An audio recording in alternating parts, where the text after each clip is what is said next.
aleluia, aleluia. De muitos modos Deus outrora nos falou pelos profetas. Nestes tempos derradeiros nos falou pelo seu Filho. Aleluia, aleluia, aleluia, aleluia, aleluia, aleluia, aleluia, aleluia. O Senhor esteja convosco. Ele está no meio de nós. Proclamação do Evangelho de Jesus Cristo segundo Lucas. Glória a vós, Senhor. Naquele tempo, os pastores foram às pressas a Belém e encontraram Maria e José e o recém-nascido deitado na manjedoura. Tendo-o visto, contaram o que lhes fora dito sobre o menino. E todos os que ouviram os pastores ficaram maravilhados com aquilo que contavam. Quanto a Maria, guardava todos esses fatos e meditava sobre eles em seu coração. Os pastores voltaram, glorificando e louvando a Deus por tudo o que tinham visto e ouvido, conforme lhes tinha sido dito. Quando se completaram os 8 dias para a circuncisão do menino, deram-lhe o nome de Jesus, como fora chamado pelo anjo antes de ser concebido. Palavra da salvação. Glória a vós, Senhor. Aleluia, aleluia, aleluia, aleluia, aleluia, aleluia, aleluia, aleluia, aleluia. Num tempo de silêncio, rezemos, pedindo ao Espírito Santo o auxílio necessário para compreender a palavra que ouvimos. Supliquemos.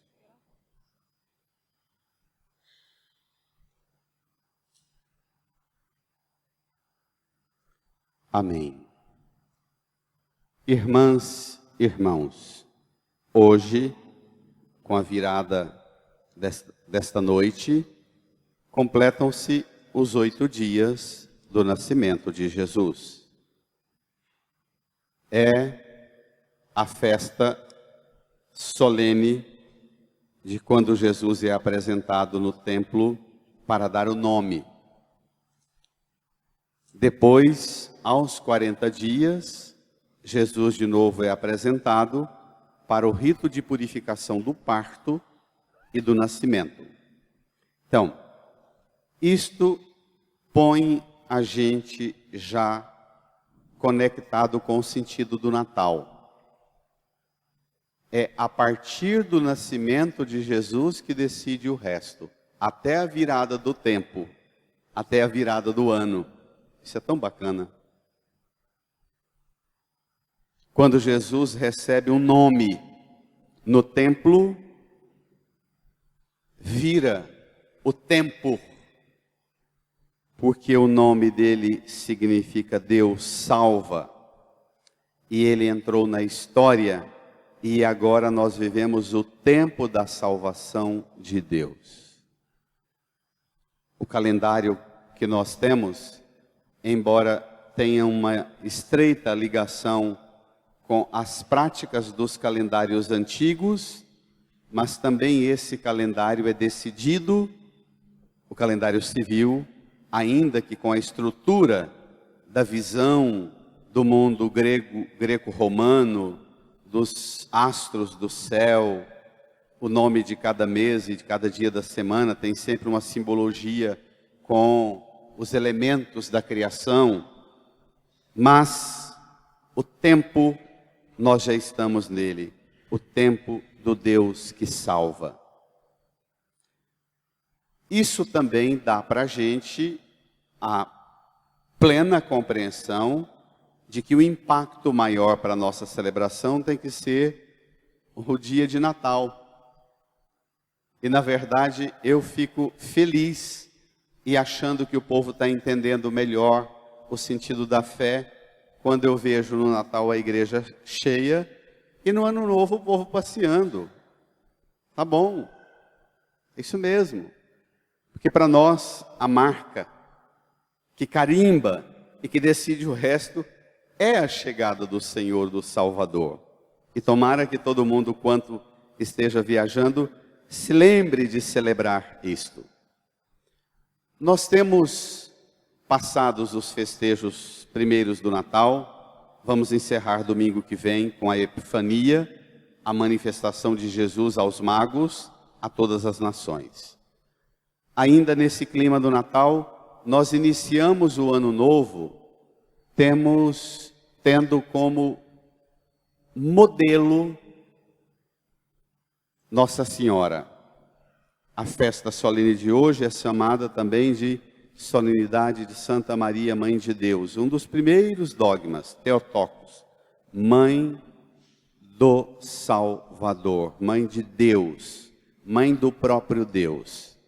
Hoje também a igreja, com muitos organismos no mundo, hoje e amanhã, dia 1º, se celebra o Dia Mundial da Paz. Nada mais importante do que começar o ano suplicando a graça da paz. Mas vamos tomar no Evangelho o modelo de Nossa Senhora e dos pastores para a gente começar 2020. Vamos lá? Número 9 do seu folheto, Evangelho de Lucas, capítulo 2, versículo 16 a 21. Muita gente acha estranho e chega a dizer que o Natal não tem muito sentido porque faz aquilo tudo, mas depois volta ao normal. O raciocínio é razoável. Celebra aquilo tudo, tanta empolgação, tanta beleza, mas depois a vida segue o curso. Passadas sobretudo as férias e as viagens de férias, todo mundo retoma a vida no ritmo. Será? Não mudou nada. Vamos ver se muda alguma coisa? Tomem.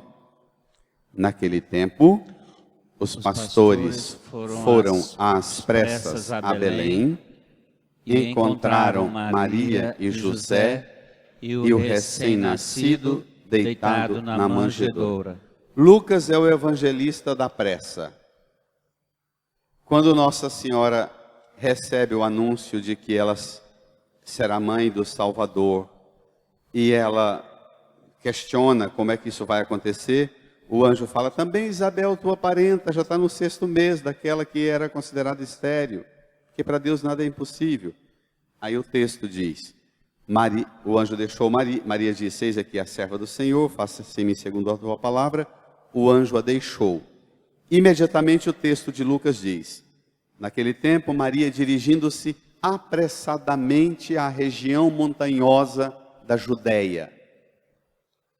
Então, na mesma lógica da pressa de Maria em ir ao encontro de Isabel, são tomados agora os pastores ao ouvir os anjos lá nas montanhas, eles pastoreando o rebanho à noite, eles também, às pressas, se dirigem a Belém. E chega lá, encontram Maria, José, o recém-nascido deitado na manjedoura. Continua. Tendo-o visto, contaram o que lhes fora dito sobre o menino. O que lhes fora dito sobre o menino? Os anjos disseram, eis que eu vos anuncio uma grande notícia que o será para todo o povo. Hoje na cidade de Belém nasceu para vós o Salvador.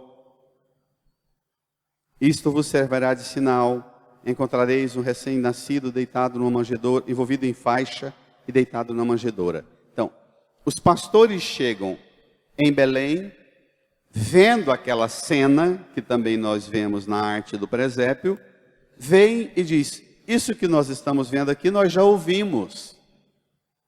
Porque na fé bíblica é assim, o que a gente vê é o que a gente já ouviu. Nós não somos um povo desembestado no mundo, sem nenhuma orientação, sem nenhum nível de discernimento para que banda a gente anda, não. A gente não encontra Deus por acaso, tropeçando nos tocos no meio da noite e acha Deus, não. A gente é orientado. Deus fala-nos. Nós ouvimos Deus. Somos guiados pela palavra de Deus. E quando guiados pela palavra de Deus, nós vemos o que ouvimos. Claro que vale a pergunta: será que nós estamos vendo o que ouvimos? Não precisaríamos nós melhorar a nossa qualidade de escuta para melhorar a nossa qualidade de visão? Quando a gente tem uma visão pessimista demais das coisas, reclamona demais das coisas, resmungona demais das coisas, quando a gente tem um olhar sempre insatisfeito com tudo que a gente vê, o problema não é da visão, é da audição. Porque escutar Deus purifica o olhar. A gente precisa aprender a escutar Deus para purificar o olhar. Para ativar os sentidos, já que esses dias nós estamos tão marcados pelos sentidos, não é? De novo, a audição e a visão. Hoje também é dia da gente pedir a Deus por tudo que a gente não escutou bem a Deus ao longo desse ano. E por isso ficou tão mal feito. Porque o que a gente não ouve bem, a gente não vê bem.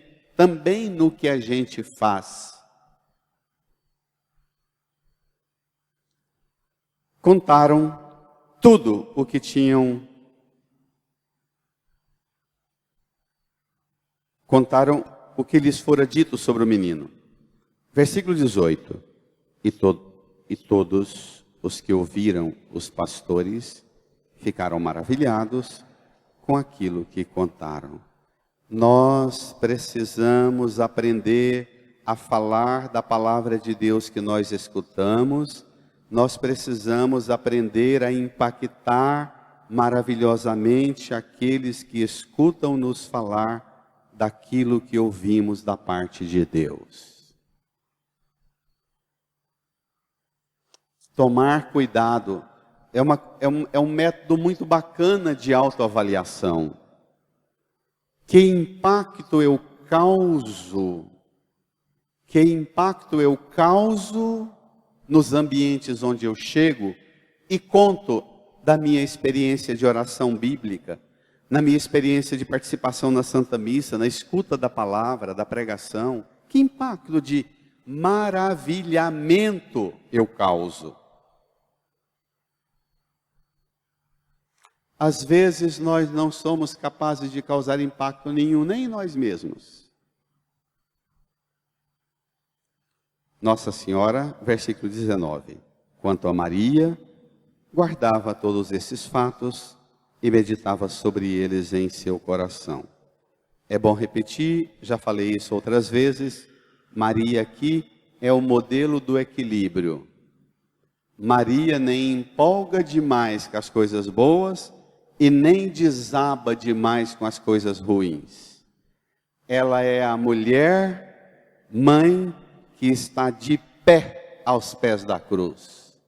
Não está dobrada, arriada, lamentando, gemendo, gritando, esperneando, não. Sinal do equilíbrio.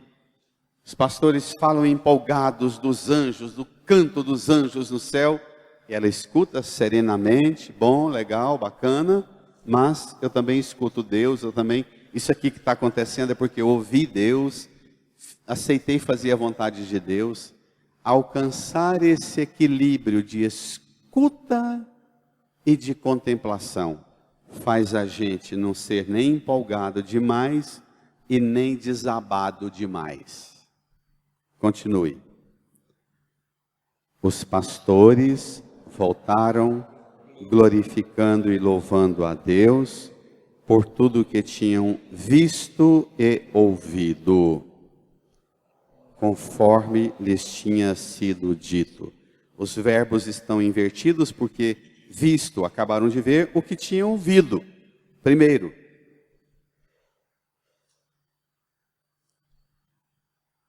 Aqui está a melhor planilha para 2020. Os pastores voltaram. Voltaram para onde? Igual nós vamos voltar para o batente. Os pastores voltaram para onde? Para o batente da vida, para a família, para o trabalho, para o rebanho, enfrentar lobo, mercenário, ladrão, assaltante. Voltaram. Tem gente que fica triste, acha o Natal triste porque celebra tudo isso, mas depois volta ao normal. Tá bom, mas a celebração do Natal não é para mudar tudo lá fora, é para mudar você e sua forma de encarar tudo lá fora. Porque se a celebração do Natal não mudar você, não adianta mudar o mundo. Como muita gente que o mundo todo ao redor dela muda e melhora, e ela continua lamentando, gemendo, resmungando, aborrecido, enjoado, chato, triste. Não tem gente assim? Muda tudo. E ela não.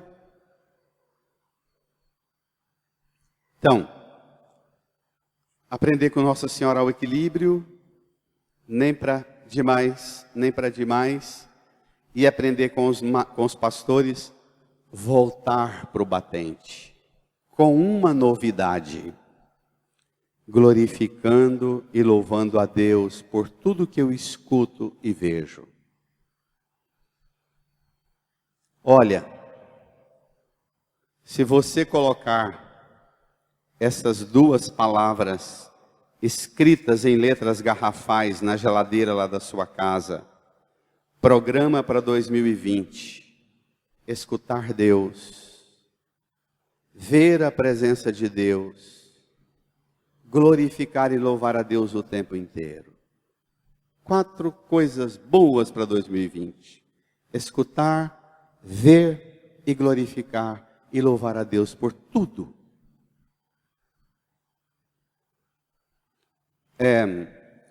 Isso é para... A filosofia debocha dos alegres demais. É sempre associado na literatura que gente alegre demais cheira tolice, não é?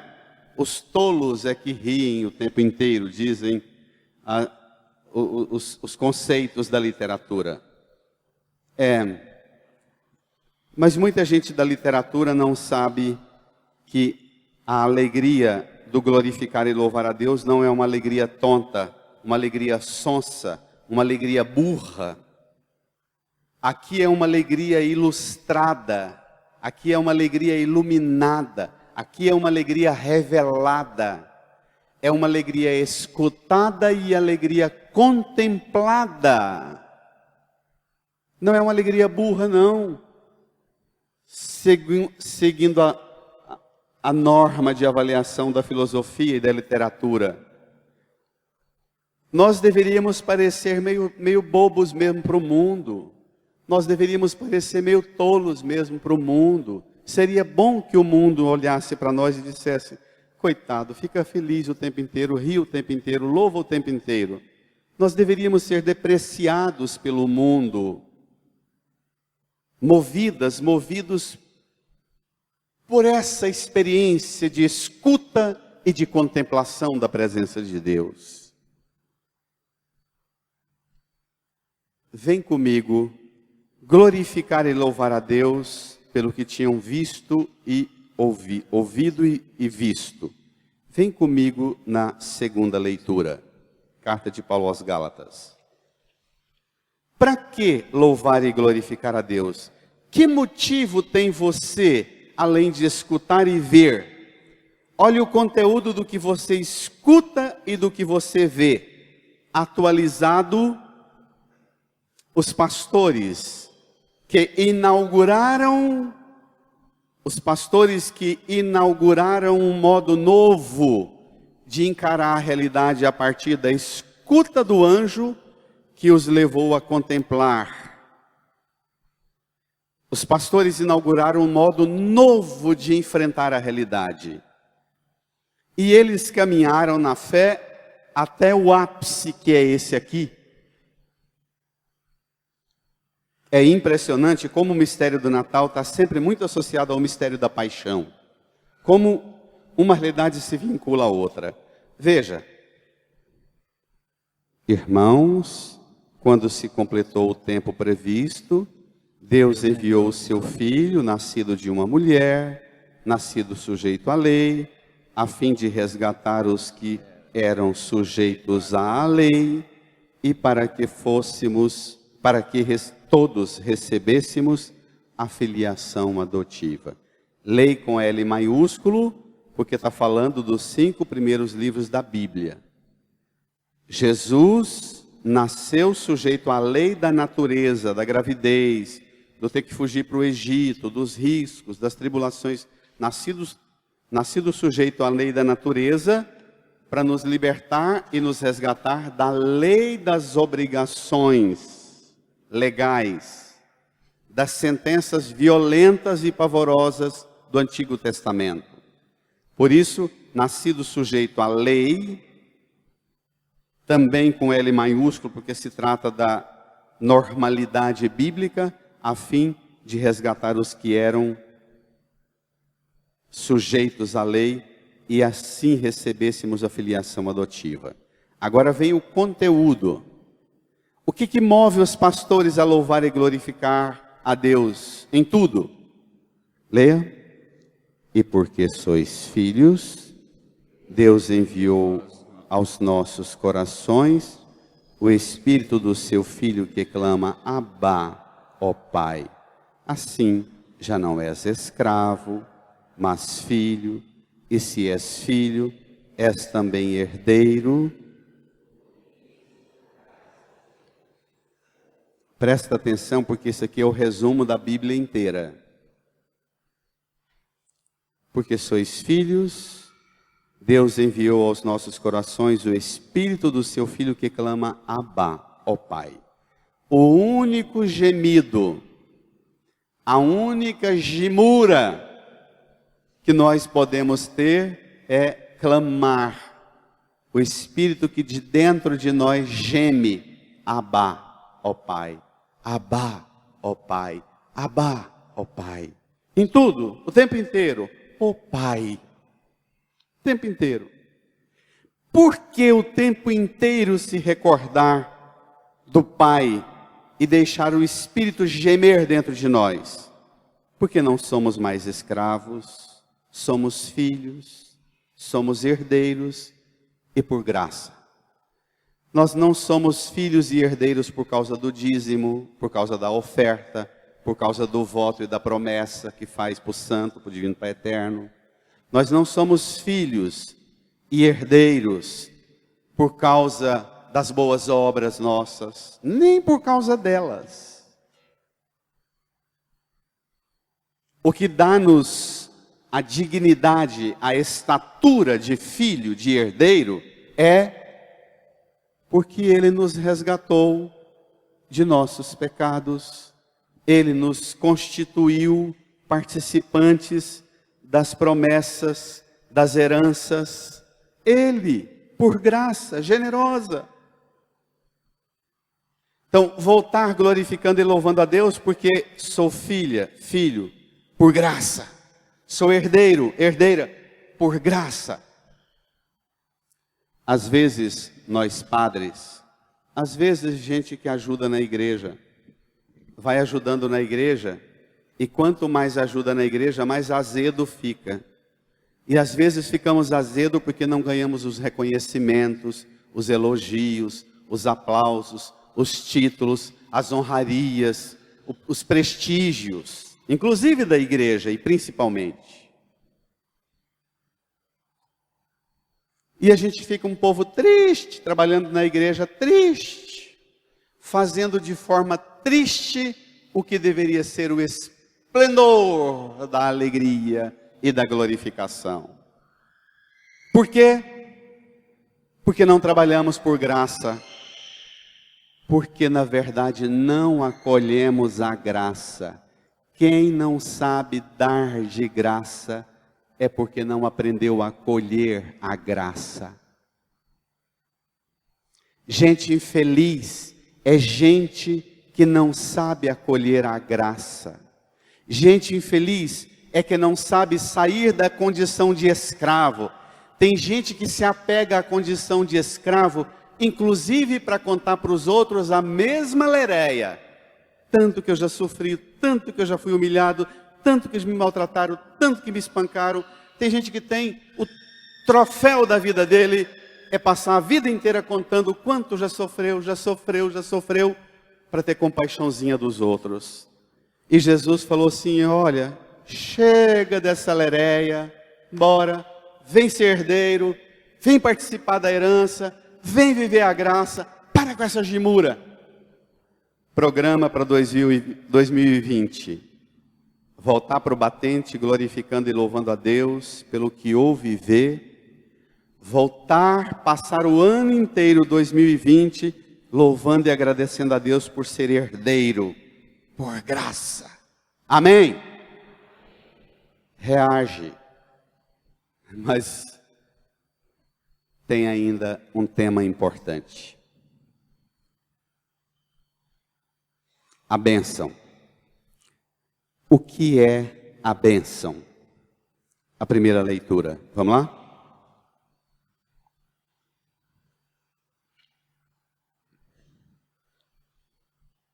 Livro dos Números, capítulo 6, verso 22 a 27.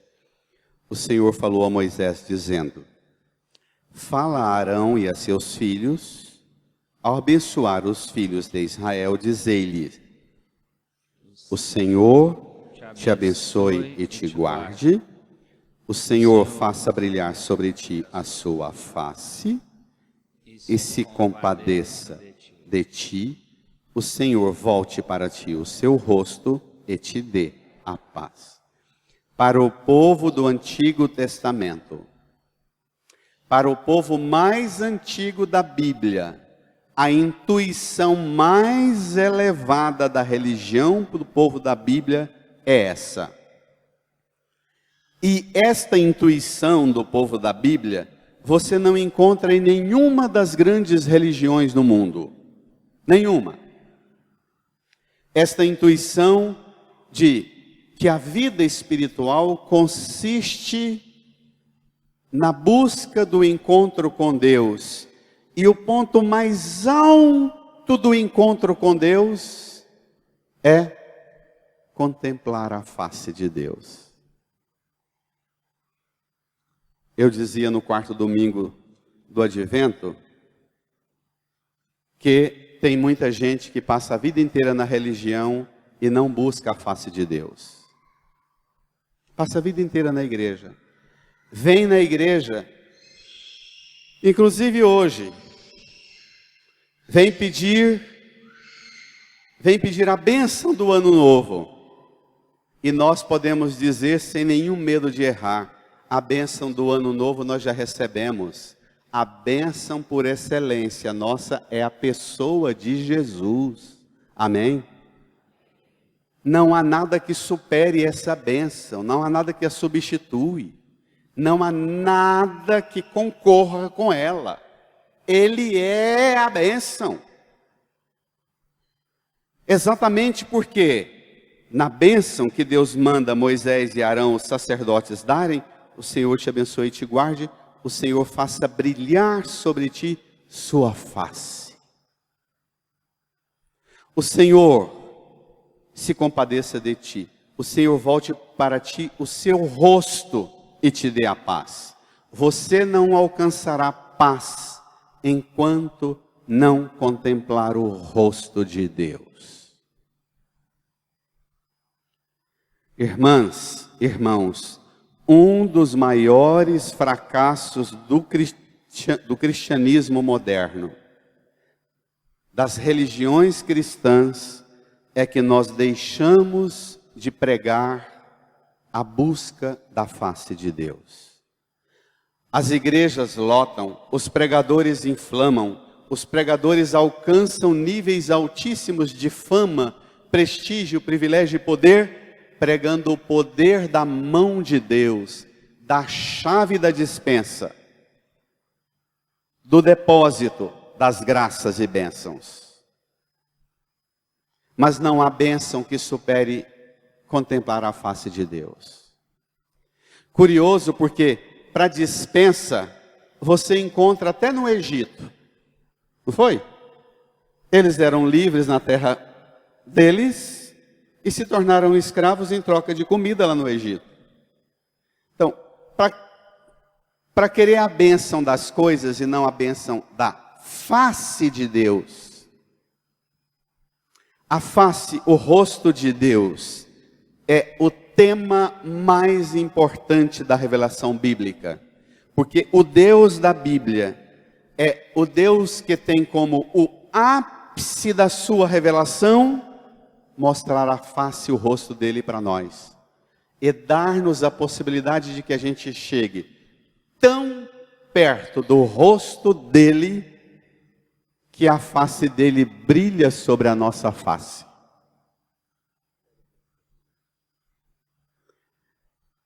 De novo, aquele exercício da contemplação do rosto de Jesus no presépio, em que a gente precisa, lá no presépio, a gente precisa se rebaixar para contemplar. Chegue mais para frente para que as pessoas vejam.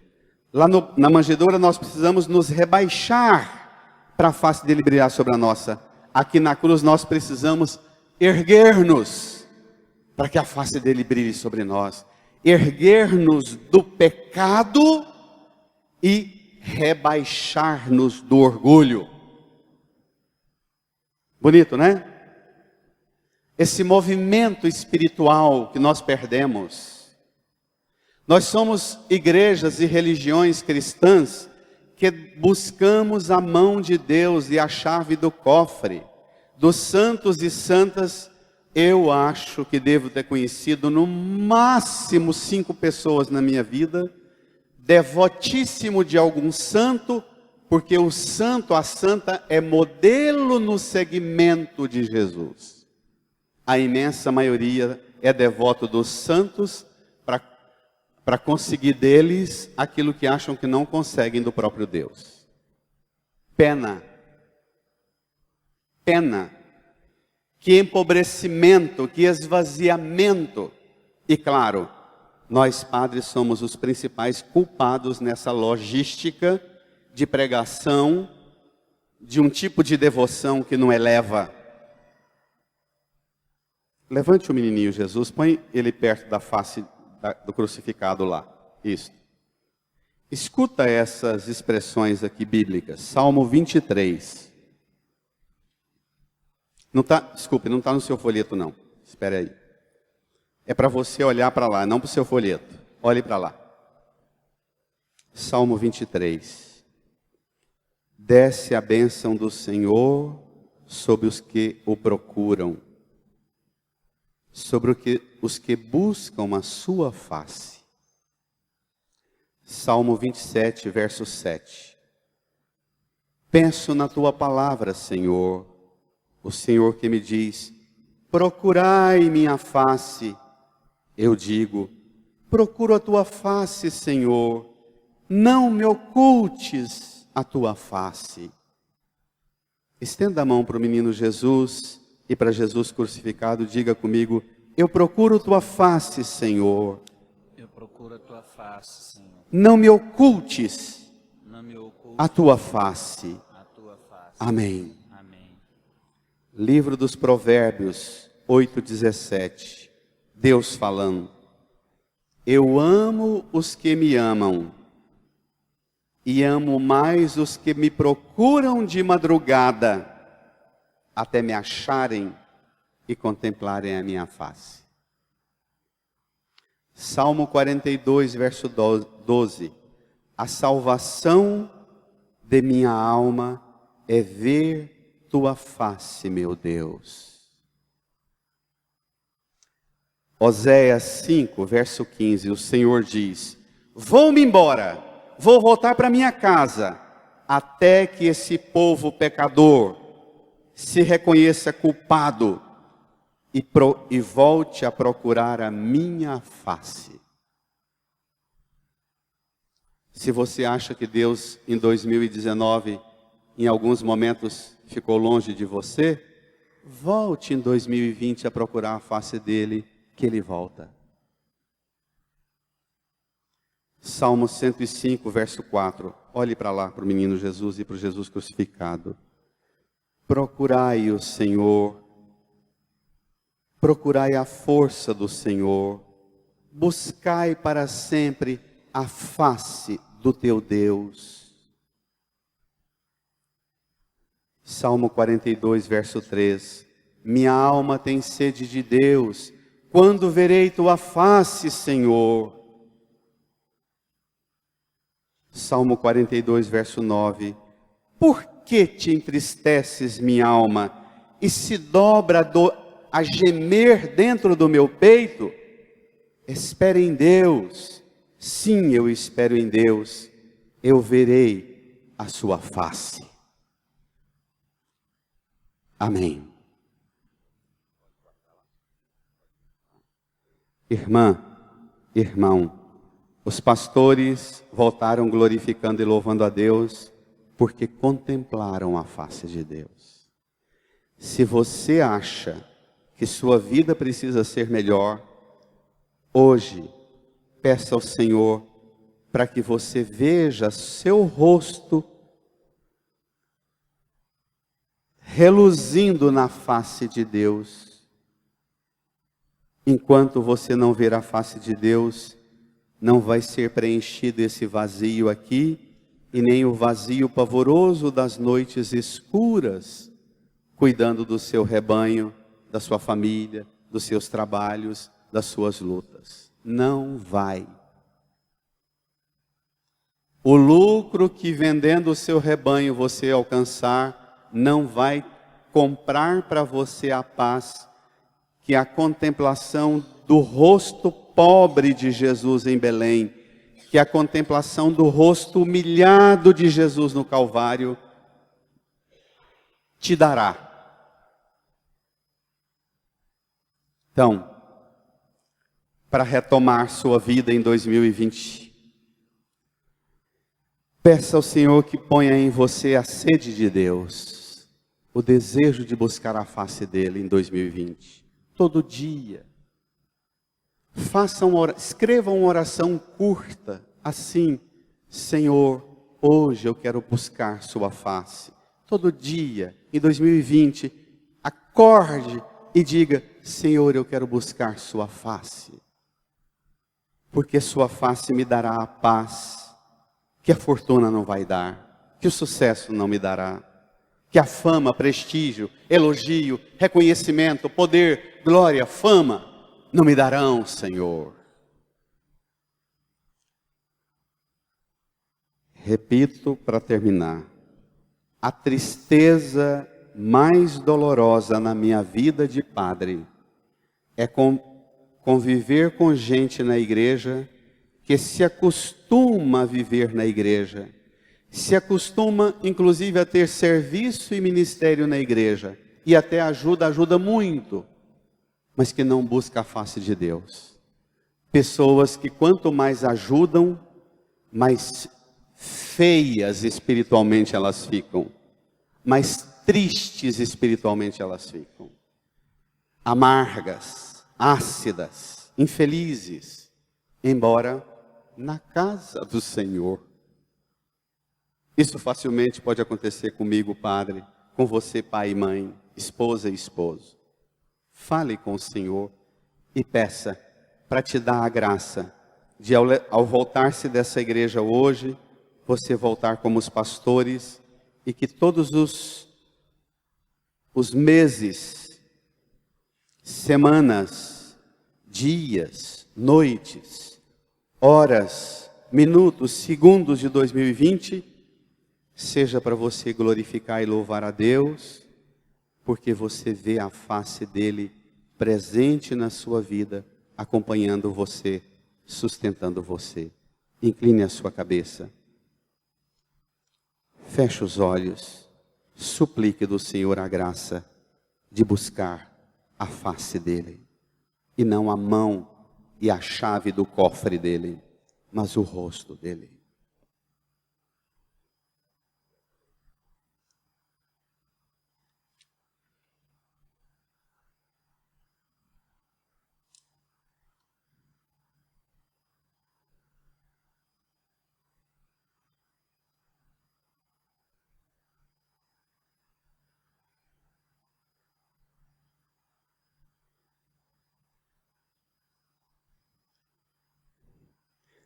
Se você puder ajoelhar, se por algum problema de saúde você não pode ajoelhar-se,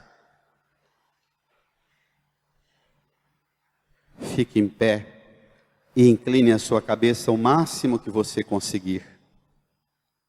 Dobre-se.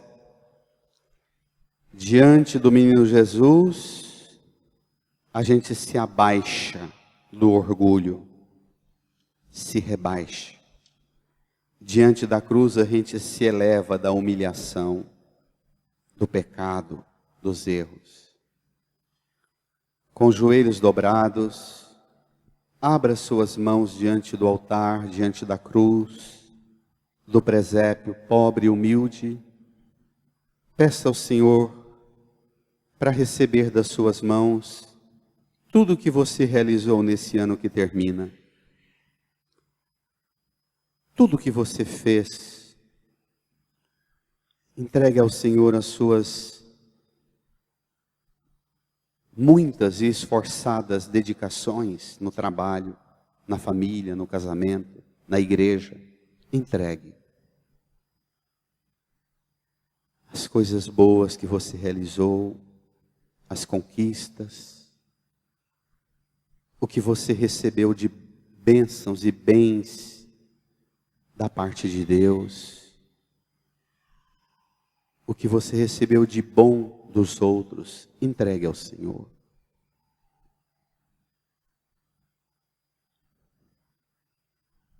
Entregue também o seu pedido de perdão por tudo que você fez de errado, por suas omissões, suas fraquezas, tudo que foi feito o contrário do que deveria ser feito. Tudo que ofendeu a Deus, ofendeu o seu próximo, ofendeu a você mesma, a você mesmo. Peça perdão.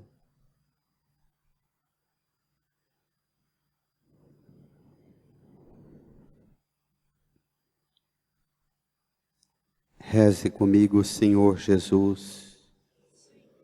O Senhor é a face de Deus, que brilha para nós, que brilha sobre nós.